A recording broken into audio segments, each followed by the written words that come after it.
Because Giuliani's own favorite slogan is Machiavellian. Better to be feared than loved. He has a slightly different version of it he got from his father. And because most of what Giuliani did was Machiavellian in the best sense. People forget that Machiavelli believed in virtue. Not quite our version of virtue, but something akin to it. And that he understood that political morality and public morality often coexist uneasily. Now, the title Genius, the Genius of American Life, is actually even more important. That came from my son, Jake. Jake was reading through the preface and said, "My God, this is the phrase you should use." That title, The Genius of American Life, came from a speech Giuliani gave. And what's it about? It's the notion that New York should be more like the rest of America. In New York, what we did with poor people is we kept them as wards.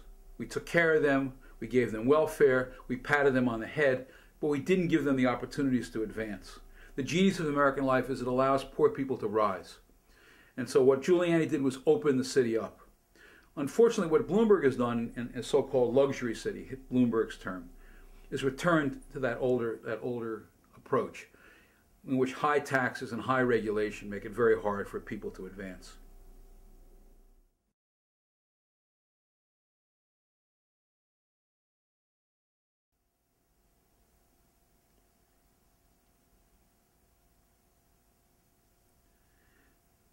One of the most important changes is that so many of the resources of the police department have to be devoted to anti-terrorism.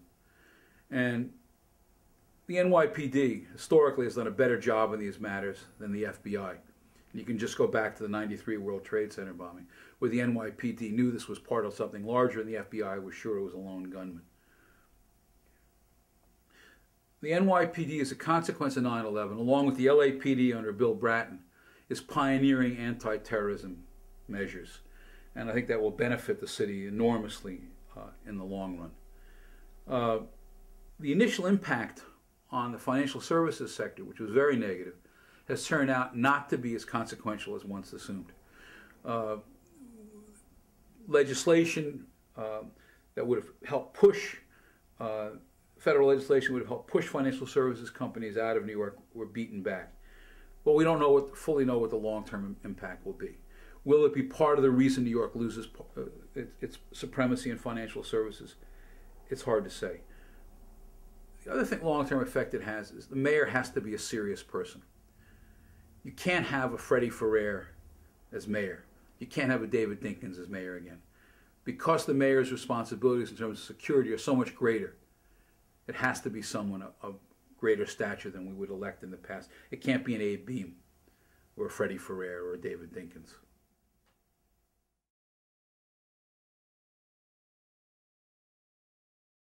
Bloomberg's biggest accomplishment is not to have screwed up Giuliani's reforms. Another way to look at the difference between them is to look at their relationship with Al Sharpton. Giuliani curbed Sharpton. He cut him out. He undermined the idea of the riot ideology, that guys like Sharpton could threaten mayhem and therefore had to be acceded to. By comparison, Bloomberg became chummy with Sharpton. So these are two very different governing styles. Both men benefited from stock market expansions in their stock market booms in their second term. Giuliani's failure, biggest failure, the schools, is an even bigger failure for Bloomberg, because Bloomberg came in with unprecedented control over the schools. State legislature gave him an unprecedented level of authority by eliminating the Board of Education. Bloomberg has also had an additional $4 billion of money to spend in the schools. And the results are bupkis. Very little change, all within the margin of error. Similarly, if we look today at the congestion pricing question, at the same time congestion pricing is being considered in Albany, and Bloomberg insists there's a pressing deadline that must be met, the mayor is off in Aspen at a conference enjoying himself.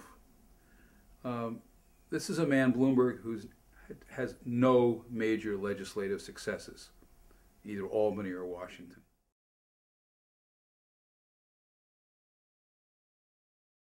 Down the road, I'm going to want to talk to contentions readers about the impact globalization is going to have in this election.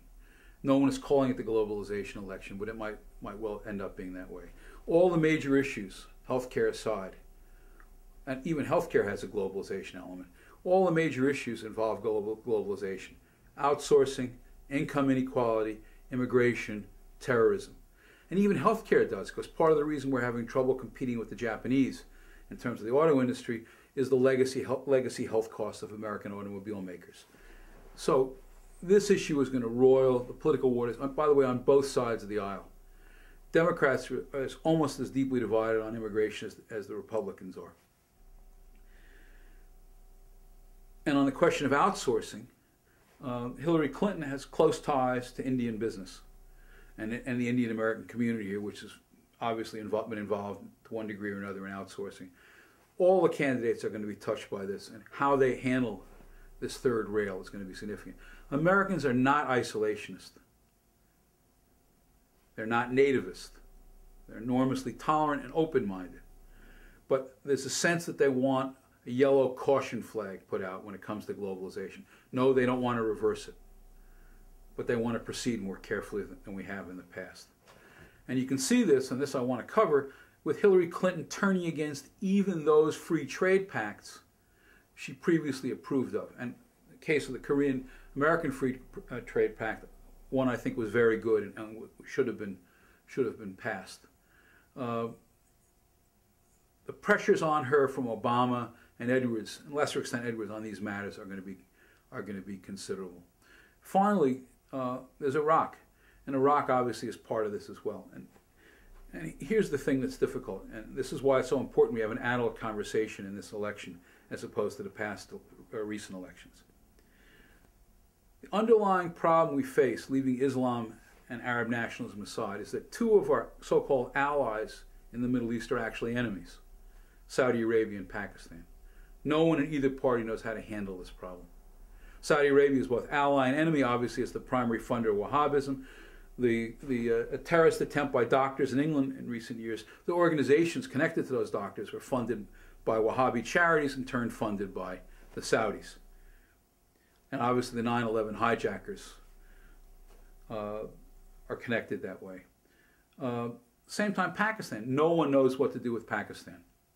It turns out that Donald Rumsfeld called off a CIA operation to take out some Al-Qaeda operatives in the wilds, the wild country of northern Pakistan, Waziristan, because he was afraid it would destabilize the Musharraf government.